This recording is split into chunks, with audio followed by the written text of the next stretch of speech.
Welcome back mga kababayan sa Tagalog Crime Stories kung saan ibinabahagi ko ang aking obsession sa true crimes at isinasalaysay ko ito sa Tagalog. Kung gusto mo ang mga ganitong contents, make sure to subscribe at turn on all the notifications para lagi kang updated sa mga bago kong videos. Kung gusto mo naman na suportahan ang aking channel sa ibang paraan, you may do so by checking these options. Ang mga batang nakikita mo ay produkto ng pagmamahala ng mag-asawang sina Travis at Whitney.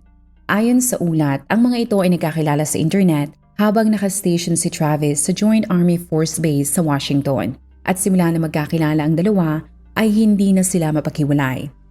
Sina Travis ay kalaunang nagpakasal at mula Washington, ang mga ito ay lumipat sa Italy dahil doon ito na-assign. Sa loob ng 2 taon ay tinawag nila ang bansang yun na kanilang tahanan.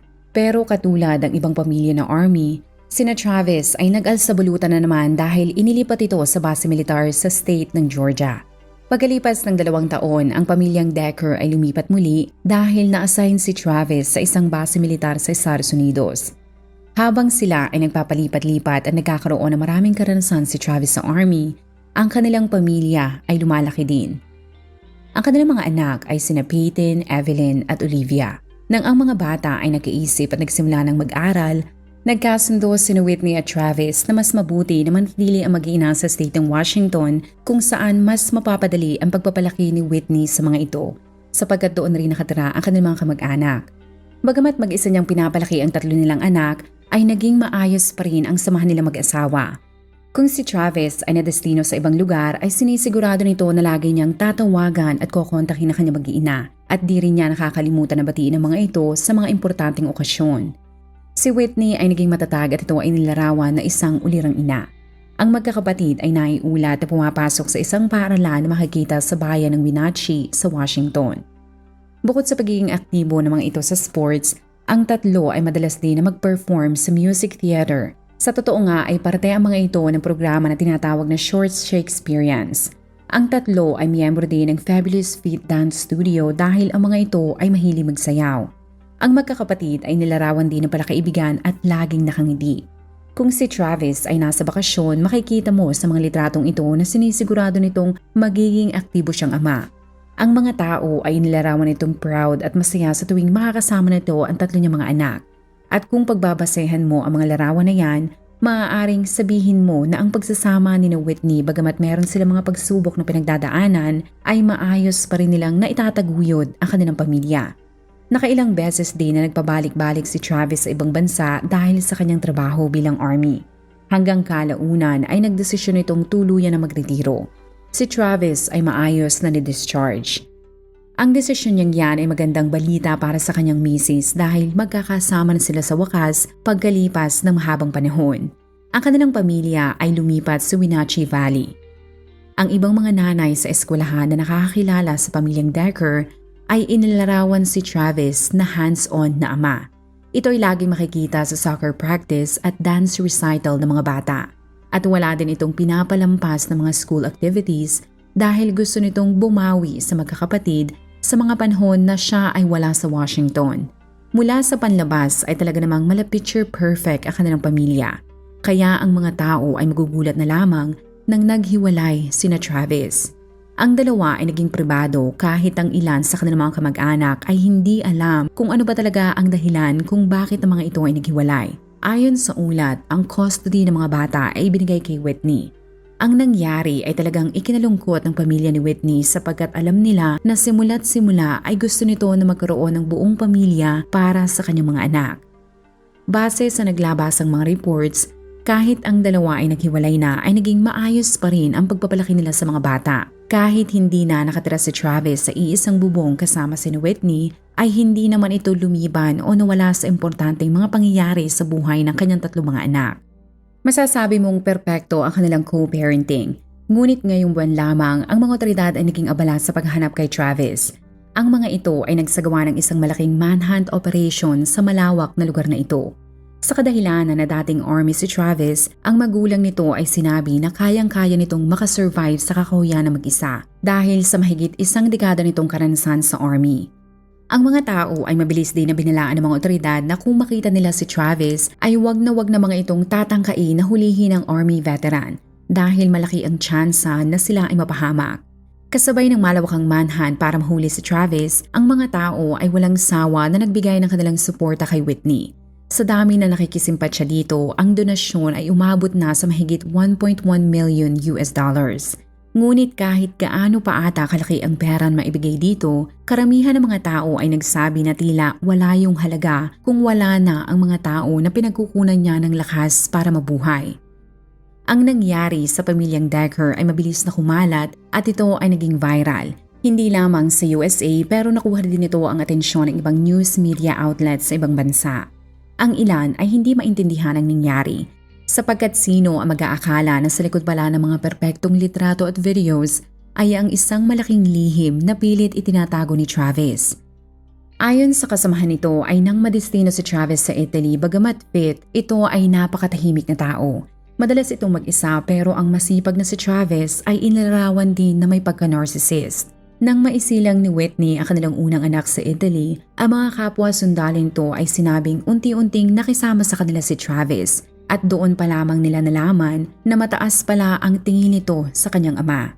Ayon sa mga balita, ang ama nito ay isang Green Beret na para sa mga hindi pamilyar ay tawag sa isang highly specialized, highly trained elite unit ng US Army na kilala din sa tawag na Army Special Force. Simula't simula ay gusto na nitong sundan ang yapak ng kanyang ama. Pero kahit gaano pa katindi ang kagustuhan nitong maging miyembro ng Special Force ay hindi naman yun nangyari. Nang si Travis ay nagretiro, ang kanilang pamilya ay ninirahan sa simpleng bahay na makikita sa Wenatchee. At katulad na nabanggit ko kanina, siya ay naging maayos na ama sa kanyang mga anak. Pero kung sa murang isip na mga ito ay perpektong ama si Travis, para naman sa kanyang mabahay na si Whitney ay tila nag-iba na ang kanyang asawa. Naging madalas ang kanilang bangayan hanggang nauwi na ito sa hiwalayan. Kung ang ibang mga tao ay nanghula na maaaring ng babae si Travis, ay hindi yun totoo. Dahil sa totoo lamang ay lumalabas pala na ito mismo ang nag-file ng divorce sapagkat pakiramdam ni Travis na siya ay hindi karapat-dapat sa pagmamahal ni Whitney at na kanilang mga anak. Ang ilan sa kapamilya ni Whitney na may paniniwala na sagrado ang kasal ay kinumbinsi pa ito na magpakatatag at kung maaari ay huwag hiwalayan si Travis. Ngunit hindi na ito nakatiis sapagkat araw-araw ay lagi nitong hinihiling na pirmahan na niya ang divorce papers. Bagamat nangihinayang siya sa mahigit isang dekada nilang pinagsamahan, naisip ni Whitney na mas mabuti pa nga siguro na maghiwalay na lamang sila kaysa naman makita ng kanilang mga anak ang madalas nilang pag-aaway. Nang ma-finalize ang divorce, si Travis ay umalis sa kanilang bahay at nagkasundo silang dalawa na mas may kakayahan si Whitney na maalagaan ng maayos ang kanilang mga anak. Kaya ito ang merong full custody sa tatlo. Noong 2023 ay ginawa ni Travis ang lahat para magkaroon muli ng direksyon ang kanyang buhay. Ngunit ang pagiging pribadong mamamayan at pagtatangka nitong magkaroon ng normal na buhay pagkatapos ng ilang dekada sa Army ay hindi naging madali ang lahat para sa kanya.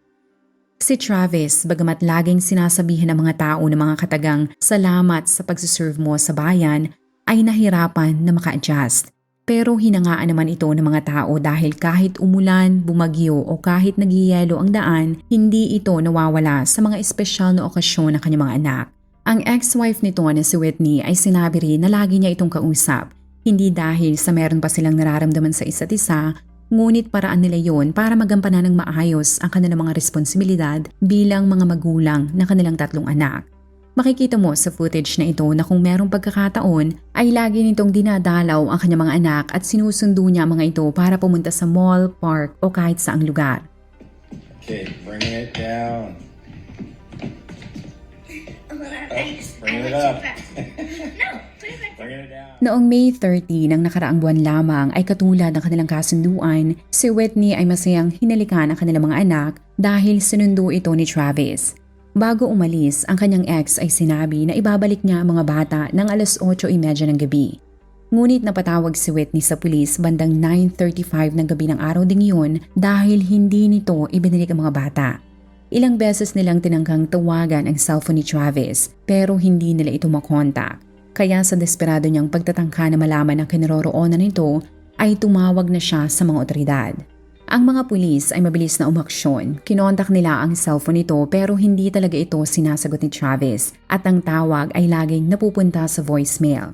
Habang ang mga otoridad ay ginagawa ang lahat para mahanap ang kinaroroonan ni Travis, sa interview kay Whitney ay ibinahagi nito na kailanman ay hindi siya nito sinaktan kahit ang kanilang mga anak. Idinagdag nito na kahit sila ay hiwalay na, ay meron pa rin silang maayos na relasyon. Gamit ang sistema na flag safety, ang truck ni Travis ay nahagip na tumawid sa tulay ng Wenatchee ilang minuto pagkatapos itong sunduin ang mga bata. Kaya ang mga otoridad ay mabilis na tinawagan at kinontak ang hotel at mga motel sa loob at labas ng Wenatchee. Pero lahat ng mga ito ay sinabi na hindi nag-check-in sa kanilang establishmento si Travis. Ang mga park rangers sa Confluence State Park ay inalaratuhan din dahil nagbabaka sakali ang mga itong doon nagpunta ang mag-aama. Pero kahit nilibot na ng mga ito ang buong parke, kahit anino ni Travis ay hindi nila nakita.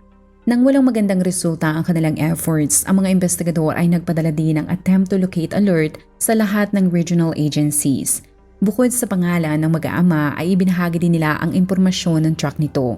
Kinabukasan, iba't ibang mga agencies na ang sumali sa paghahanap. Pati ang FBI ay nakontak na rin. Mabilis nilang nakuha ang cellphone data ni Travis mula sa provider nito at napatunayan na ang huling beses na nagping ang cellphone nito ay sa Leavenworth. Kaya mabilis silang nagpadala ng mga tao doon, ngunit hindi nila nakita ang mag-aama. Kung sasabihin mo na dapat ay nag-release ang mga otoridad ng Amber Alert upang mabilis na mahanap ang mga bata ay hindi yun nangyari. Dahil sa interview kay Whitney ay sinabi nito sa mga investigador na naniniwala siya na hindi kayang saktan ni Travis ang kanilang mga anak. At tulad ng nabanggit ko kanina, pinagdiinan nito na ni isang beses ay hindi siya nito pinagbuhatan ng kamay. Kaya sa halip na Amber Alert ay naglabas ang Washington State Police ng tinatawag na Endangered Missing Persons Alert ng alas 4 ng hapon noong May 31. Buong araw ay hindi tumigil ang mga investigador para i-track ang cellphone ni Travis. At ang kanilang pagod at effort ay nagbunga naman nang natunto ng mga otoridad ang sasakyan nito sa Rock Island Campground ng 3:56 ng hapon noong June 2. Ngunit sa halip na magdiwang ang mga tao, ang mga pulis ay halos madurog ang puso dahil sina Peyton, Evelyn at Olivia ay patay na. Sister Olivia, and we are in the horror. Let me show you around. Tell them your name. My name is Evie. This is Olivia, my baby sister. Sa police report ay nakalagay na ang bangkay ng mga ito ay nakita na may layong halos 100 yarda mula sa truck ng kanilang ama. Sa tabi ng sasakyan ay merong fire pit at cooler. Pero si Travis ay hindi nila mahanap. Sa tailgate ng pickup truck ay nakakita ang mga otoridad ng 2 handprints na duguan. Natagpuan din ng mga otoridad ang maraming zip ties at plastic bags sa paligid ng truck at bangkay ng mga biktima. Pero ang nakakalungkot sa isinapublikong court documents ay ibinahagi ng mga investigador na ang kamay ng magkakapatid ay tinalian gamit ang zip ties at ang kanilang mga ulo ay binalot ng plastic bag. Ayon sa coroner ay lahat ng mga ito ay namatay dahil sa asphyxiation o pananakal sa Tagalog. Nang mabasa ko ang mga court documents ay talagang nalungkot ako sa sinapit ng mga batang ito. Bagamat hindi ko sila kakilala ay sana sa kanilang huling sandali ay naging mabilis ang pangyayari. Hindi katulad na nangyari sa mga anak ni Chris Watts na kung matatandaan mo ay habang sila ay sinasakal ng kanilang ama ay tinatawag pa rin nila itong daddy. Ang balita ay mabilis na kumalat at ang mga otoridad ay kaagad inirelease sa publiko ang mukha ni Travis para humingi ng tulong upang mabilis nila itong mahuli. Noong June 3 ay lumabas din sa ulat na handang magbigay ng $20,000 na reward ang mga otoridad sa taong makakapagturo sa kinaroroonan nito. Ngunit pinaalalahanan nila ang publiko na kung mamataan nila si Travis ay wag na nila itong lalapitan. Dahil sa tindi ng training nito sa Army ay naniniwala sila na kayang-kaya nitong makaisip ng 100 pamamaraan para pumatay ng isang tao. Ang mga otoridad ay mabilis na nagpadala ng hindi mabilang na mga tauhan para mahanap si Travis. Pero ang tatay naman ng hinihinalang sospek ay sinabi na ang kanyang anak ay kayang mabuhay kahit saan dahil na rin sa kombinasyon ng pagkahiling nito sa outdoor living at training nito sa Army. At para maintindihan mo kung gaano karami ang mga tao, ahensya at puwersa na ginagamit ng gobyerno para mahanap lamang si Travis, ay tingnan mo ang mapa na ito. Lahat ng lugar na yan ay ginalugad na nila. Habang inire-record ko ang video na ito ay isinara din ng mga otoridad ang ilang mga park at national forest na malapit sa lugar kung saan nakita ang magkakapatid. Ang mga tao ay nagulat sa ginawa ng Army veteran, pero nang ma-release sa publiko ang detalye ng divorce papers ng dalawa ay lumalabas pala na kaya naghiwalay sina Whitney ay dahil sa matinding problema ni Travis sa mental health. Nang ito ay magretiro mula sa Army ay nahirapan itong maka-adjust dahil buong buhay nito ang alam lamang ni Travis ay sumunod sa utos ng nakakataas sa kanya. Nakalagay din sa mga dokumento na bilang isang mabuting may bahay, ginawa ni Whitney ang lahat upang masuportahan ang asawa. Lumapit sila sa Veteran Affairs na parte ng gobyerno na nakatalaga para tulungan ang dating mga sundalong tulad ni Travis. Ngunit mas lumala pa ang kondisyon nito dahil wala silang natanggap na tulong mula sa VA.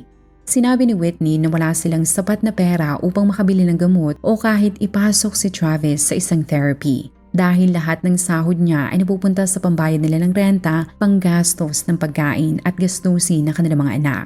Ang mga rason na yan ay naging dahilan kung bakit sa isang araw ay 3 oras lamang ang tulog ni Travis. Madalas din napalitan ni Whitney ang kanilang bedsheet, mga kumot at lahat ng nasa kama dahil laging nagigising si Travis na pawisan. Lagi din itong sumisigaw habang tulog na sintomas ng post-traumatic stress disorder o PTSD. Kalaunan, si Travis ay nilamon ng kanyang kalungkutan kaya para hindi maging pabigat sa kanyang pamilya ay nag-file ito ng divorce. Nang sila ay maghiwalay, ito ay umalis sa kanilang bahay at ayon sa mga otoridad, si Travis ay isang homeless na nakatira sa kanyang truck. Dahil sa lumalalang issue nito sa kanyang pag-iisip, makahanap pa nito ng trabaho ay lagi naman itong natatanggal o kaya naman ay nagre-resign. Silang dalawa ay nagkaroon ng maayos na co-parenting. Ngunit noong September 2024, si Whitney ay lumapit na pala sa judge para limitahan ang pagbisita ni Travis sa kanilang mga anak. Ayon dito, ang lumalalang problema ni Travis sa mental health ay ang rason kung bakit napapabayaan ito ang kanilang mga anak at natatakot din siya na ang problema nito sa pag-iisip ay makakaapekto sa pagiging ama nito. Hiniling din niya sa judge na utusan si Travis na magpatingin sa eksperto para ma-diagnose ito ng maayos. Nang masuri ng hukom ang bawat anggulo, ipinag-utos nito na para sa kapakanan ng mga bata ay mas makakabuti na limitahan talaga ang interaction ni Travis sa mga ito. Ito ay pinayagan na makasama ang mga bata ng 3 oras tuwing Biyernes at 8 oras tuwing every other weekend. Hindi niya maaaring dalhin ang mga bata sa labas ng Wenatchee Valley. Walang nagawa si Travis sa desisyon ng judge, pero kahit ipinag-utos din ito ang full psychiatric evaluation ay hindi naman yun sinunod ng dating sundalo. Kaya sinabi ng hukom na nakadepende na kay Whitney kung hanggang saan ang gusto niyang limitasyon ng pagbisita at relasyon ni Travis sa mga bata. Bagamat meron ng limitasyon sa pag-iita ng mag-aama, ayon sa court documents ay nanatiling magkaibigan sina Whitney.